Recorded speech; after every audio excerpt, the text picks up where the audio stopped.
Dear student, apparent height और real height जो होती है, ये अपेरेंट डेप्थ या रियल जो डेप्थ होती है, इसके ऊपर बहुत ही कंसेप्टिव क्वेश्चन है। देखो ये नीट का ही क्वेश्चन है, इट्स ए पीवाईक्यू।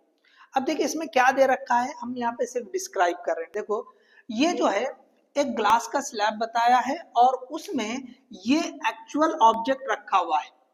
अगर हम ऊपर से ओके एक साइड से देखते हैं तो ये हमको 5 सेंटीमीटर पे नजर आता है, तो एक्चुअल पोजीशन पे नहीं दिखेगा, तो कहाँ नजर आ रहा है हमको 5 सेंटीमीटर पे।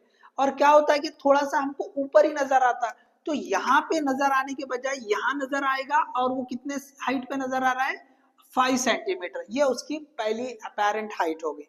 अच्छा अब अगर हमने क्या किया, हम दूसरे साइड से देख रहे हैं इसी ऑब्जेक्ट को, तो फिर से वो यहाँ से थोड़ा करीब नजर आएगा, तो इस वाले केस में वो जो है ना 3 सेंटीमीटर से नजर आ रहा है।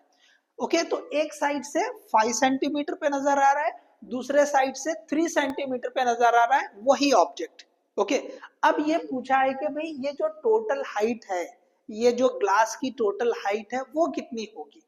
तो अब पहले यहाँ अज्यूम कर ले कि भाई एक्चुअली जो ऑब्जेक्ट है वो इस साइड से x हाइट पर है, सपोज x डिस्टेंस पर, और इधर के साइड से y डिस्टेंस पर है, तो ये एक्चुअल हाइट है। तो इसका मतलब ये h रियल 1 है और ये h रियल 2 है। क्लियर है। अब देखिए आपके पास h रियल 1 को x बोला गया, h रियल 2 को y बोला गया, और अपेरेंट आपको हाइट दोनों केस में दे दिया है 5 सेंटीमीटर 3 सेंटीमीटर। ग्लास का ये स्लैब है, इसका रिफ्रैक्टिव इंडेक्स 1.5 दे दिया है। अब चले हम पता करते हैं भाई ये टोटल हाइट क्या होगी, तो ये एक्चुअल जो है हाइट है, तो x plus Y that will be the total height of the glass slab. ठीक है। अब हमको ये x और y पता करना है, तो हमें पता है कि भाई ये जो अपेरेंट हाइट होती है, तो हमको पता है भैया जो h अपेरेंट होती है that is equal to h real divide by mu होती है। ठीक है, म्यू होती है। तो पहले वाले केस में ले लो, तो अपेरेंट पहले वाले केस में कितना है 5, that is equal to h real कितना है x डिवाइड बाय म्यू कितना है, तो ये है 1.5। so therefore x is equal to 5 into 1.5, so answer you will get 7.5 centimetre.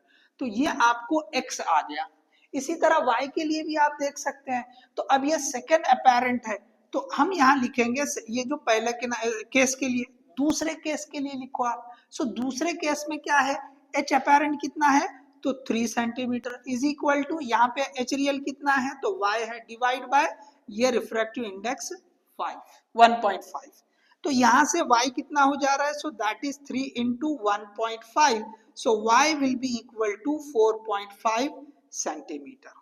So देख ले बहुत सिंपल है, आप चाहे तो ये पूरा फॉर्मूला लिख सकते हैं h apparent 1 is equal to h real 1 by mu, यहाँ पे लिख सकते हैं h apparent 2 is equal to h real by 2, आप ऐसा कर सकते हैं, but it's a simple one. तो हमको x और y दोनों आ गए, तो ये x और y आप यहाँ पे रख दो, तो x की वैल्यू है 7.5, y की वैल्यू है 4.5, so that will give total 12 centimetre, so that is the answer.